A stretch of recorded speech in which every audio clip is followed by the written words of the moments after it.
Professor Chandima Vikramatilaka, President of the Nutrition Society, Dr. Francesca Branca, Chief Guest, members of the Council, past presidents, members of the Nutrition Society, distinguished invitees, and participants. It gives me a great honor and a pleasure to do the keynote address on this occasion when the Nutrition Society is celebrating its 50th year of existence. As a senior past member and a past president, I have been asked to do the honors. Right at the outset, I would like to pay tribute to two of my teachers, Professor C.C. De Silva, the founder, Professor of Pediatrics in the University of Ceylon, and the founder of the Nutrition Society of Sri Lanka. Very innovative person who had been my teacher in the very early stage and a mentor. And then Professor Priyani Soysa, who introduced me into pediatrics and has been my mentor for a long time. In fact, she should have been doing the oration today, being the most senior surviving founding member of the Nutrition Society. Unfortunately, at the age of 95, although she is alive and mentally competent, she is physically too feeble to do so. I would like to pay a tribute to both of them, who were professors of pediatrics and also presidents of the Nutrition Society who preceded me and whose footsteps I have tried hard to follow.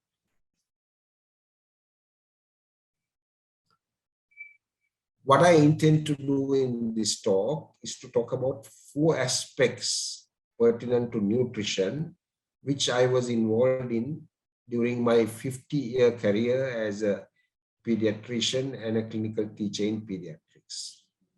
Of course, I have had many more experiences pertinent to nutrition, but it would not be possible to deal with all of them. So I have decided to be selective. And the first experience I'm going to recount is my experience in managing severe acute malnutrition at the Lady Ridgeway Hospital in the 70s. This is a picture of the Lady Ridgeway Hospital, the new building.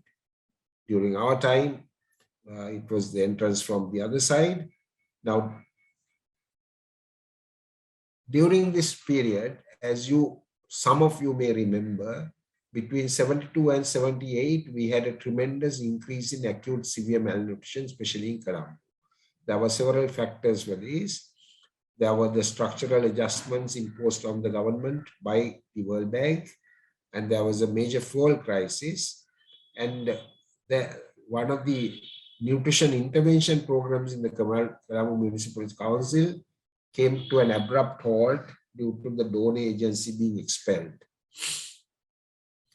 So during this period, we saw about 150 children with severe acute malnutrition in a decompensated state per year. Roughly 1/5 of them were kwashiorkors, the rest were marasmus or marasmic kwashiorkors. Now, in the Lady Ridgeway Hospital, Professor C.C. De Silva has established the malnutrition unit in the 50s, and this continued right through. And I worked in this unit from 1971 till 1989. Now, all the patients that we saw had multiple infections, and they also had multiple helminthic infestations. They had accompanied vitamin A deficiency and an anemia, which was both due to iron deficiency and folic acid deficiency. This was a condition with a very high case fatality, almost 10%. And at that time, we were handicapped by the fact that we did not have a broad spectrum anti-helminthic like mebendazole, which is available now, of the antihelminthics available, the only effective one was piperacin against roundworm. The other antihelminthics were very toxic and also less effective. We were also handicapped by the fact that we did not have a specific guideline for managing acute malnutrition at that time. It was only in December 1976 that the WHO came out with the guideline in the form of a mimeograph document. So I will recount to you what we did. Now, these were the kind of patients we saw on the top right, a classical marasmus, all skin and bone.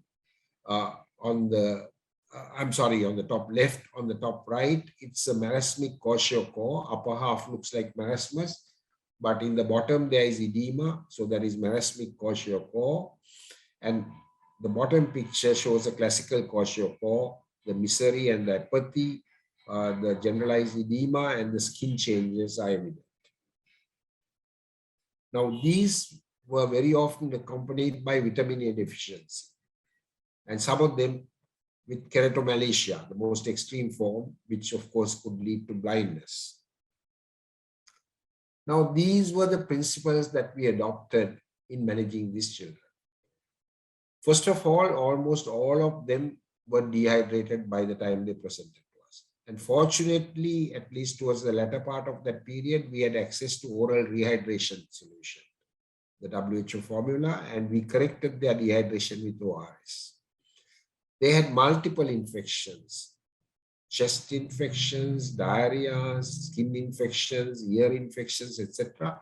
We screened and treated infection actively. The most difficult part was the intensive nutrition therapy. In the early half of that period, we used a gruel made of full cream milk and triposha or wheat soya blend, fortified with vitamins and minerals. Now, the very sick children wouldn't take it orally, and we had to give it by nasogastric tube in small amounts very frequently. In the latter half of the period, we had access to a product called K-Mix 2. Actually, we had to make it. It was made of calcium caseinate, skim milk, and sucrose, and it was made into an emulsion with coconut oil, giving a very calorie-dense and a protein-rich formula, which the kids actually loved.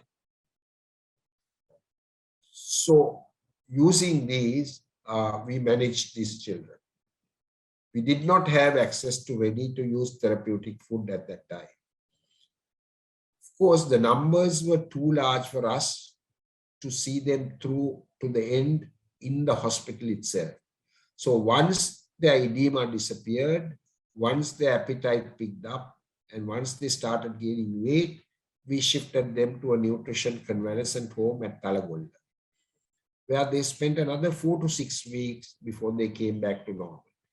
Their mothers were allowed access there and learned how to look after them at home. So during the active phase, we had to correct the associated deficiencies like vitamin A deficiency. Again, we were handicapped by not having megadose vitamin A capsules. We had to use the parenteral preparation. We used to break it open and use it orally, especially the oil miscible preparation. And we used intramuscular iron or oral iron to treat the anemia, and of course blood transfusions as necessary.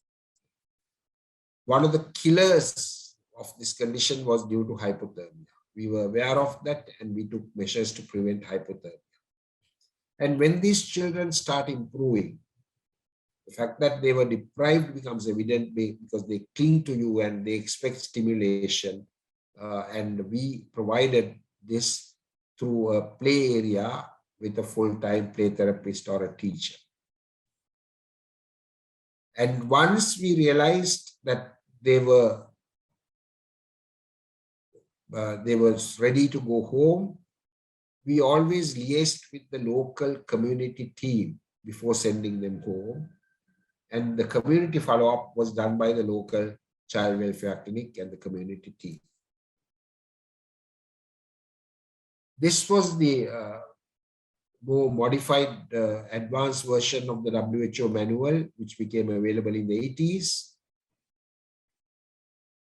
This was the latest one, but actually an adaptation of the WHO manual by the Ministry of Health, which was used in the rehabilitation camps at Manic Farm after the war. Because during that period, UNICEF was kind enough to sponsor and provide ready-to-use therapeutic food. I must confess the case fatality rate probably came down with the use of this product, but I am told by the people who followed up these patients when they went back into the community that the relapse rate was higher. This needs to be further studied. Now I will shift on my second topic, which is the role I played in developing and policies and practices relating to infant feeding.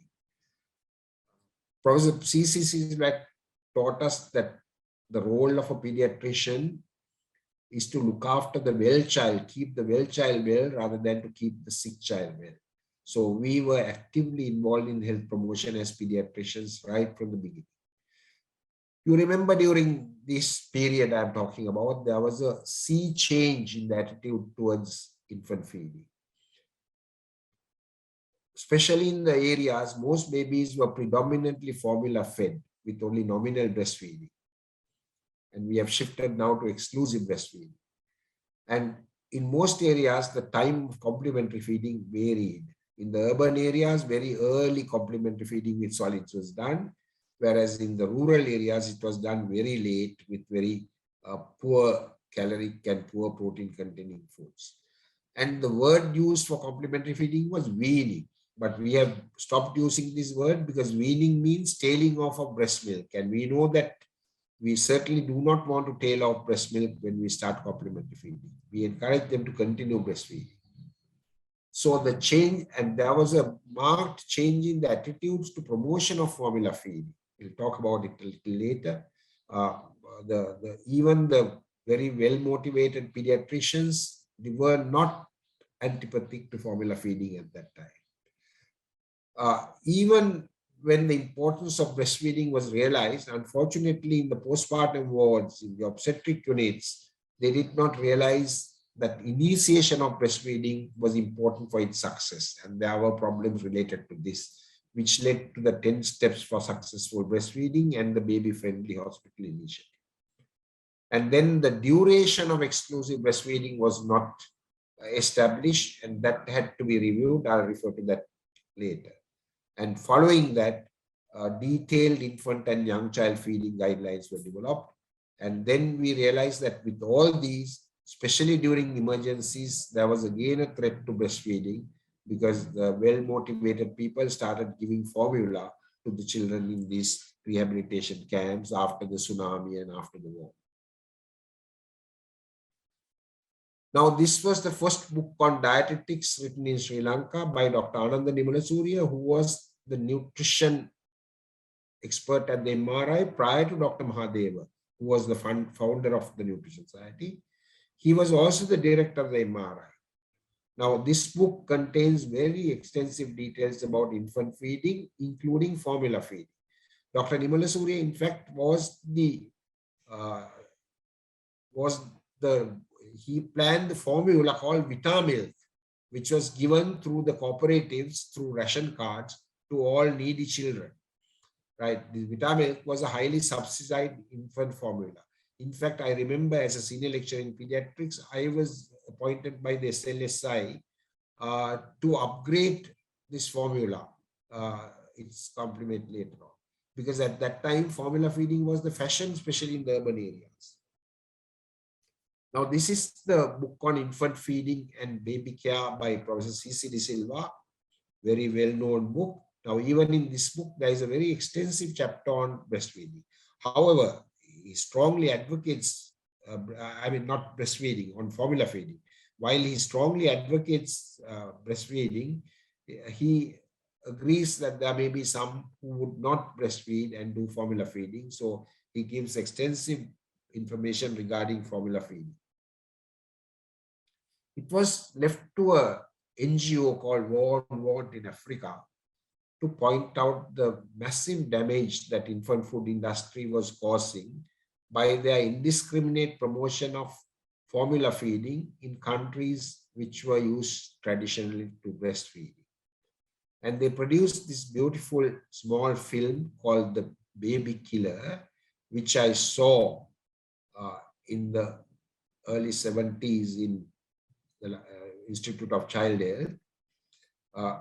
And this film led to a lot of discussion in academic and international circles related to food and nutrition. This culminated in the WHO General Assembly adopting this international code of marketing of breast milk substitutes. There was only one abstention by the United States. All the others voted for this. However, it was not a binding legislation in that each country could decide whether to adopt it or not.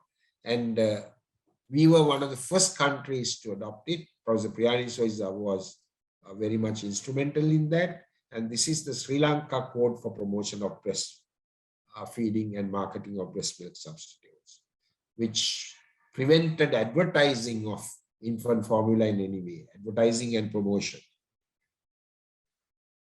Now, this is, I'm very proud to be associated with this. As I told you, there was some doubt regarding the duration of breastfeeding. At the initial stages, it was exclusive breastfeeding. Exclusive means only breast milk without anything else, was recommended only for 3 to 4 months.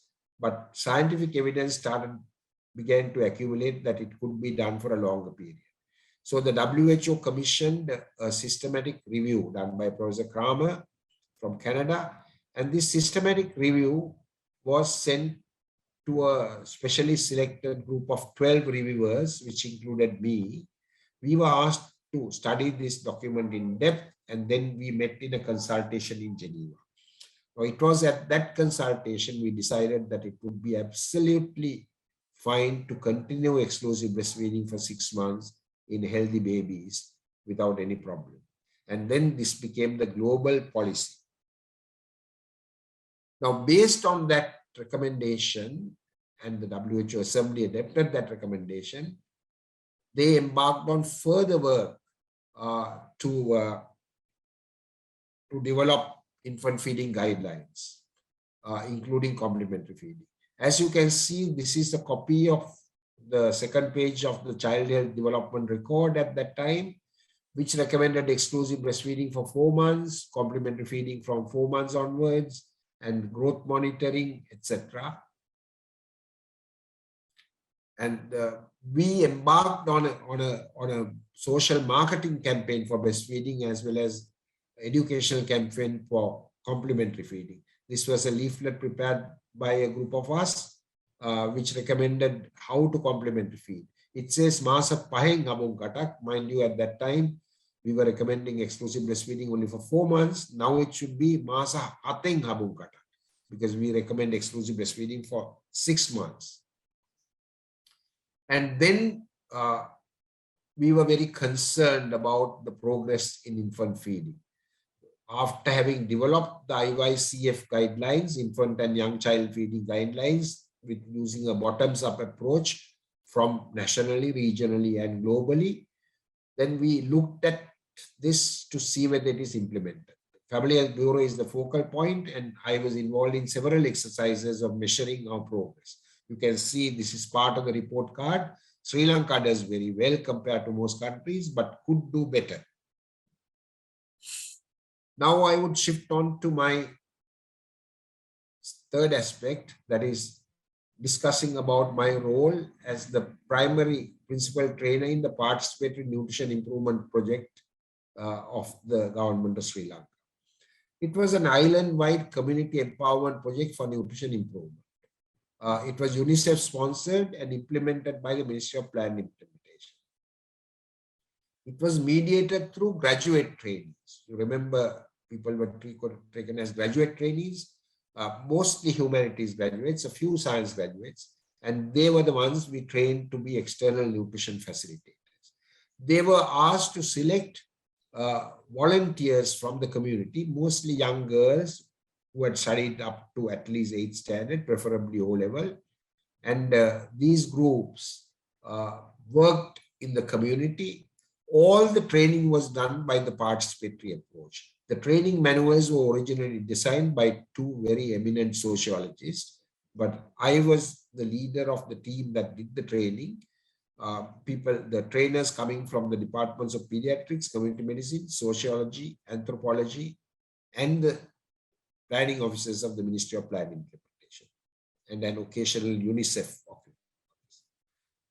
So they were trained how to make an assessment of the nutrition situation and to analyze the causative factors and to come up with the community action plan for nutrition. And the government and UNICEF actually gave money to implement these plans. Now, this program, we had a series of manuals. This is for the training. This is one. And you can see this is one of the activities of the program. This girl is one of the community volunteers. And you can see the midwife. There is a group where they are enacting a drama to convey certain nutrition messages. Now, this is on the estates. There we worked in line with the Plantation Workers Development Trust, and our facilitators very often had cookery demonstrations like this for the estate mothers. So, before I proceed to the next topic, I must say the PNIP progress has been evaluated by several international teams, and they have commented very favorably about its outcomes. My final part is about my involvement during about 10 years ago with the MSc in Human Nutrition of the Postgraduate Institute of Medicine. The Ministry of Health has a large pool of general medical officers, and there are strategies to train them in specific areas. So it was the Ministry of Health, not necessarily to become specialists, but in their work as medical officers, they focus on certain areas specially. So Ministry of Health requested a training for officers to work in nutrition, both in the clinical and in the community setting. This request was conveyed by the Ministry of Health to the PGIM. The PGIM, under the overview of the Board of Study in Community Medicine, appointed a committee to plan the course. And then we had a stakeholder consultation, and we perused curricula of similar courses. And we developed the MSc in Human Nutrition exclusive for medical officers of 12 weeks duration. We did something very innovative, that we decided that instead of the usual thesis that is used for assessment, that we would use a series of reflective portfolios. And we used the objective structured practical examination for practical testing. Now, these graduates now work in the Ministry of Health as MOs in human nutrition, either in the clinical context, hospital context, or in the community. Some of them are now going on to become consultants in clinical nutrition by doing the MD in clinical nutrition. These are the objectives of the course. I will just give you a few seconds to look at them.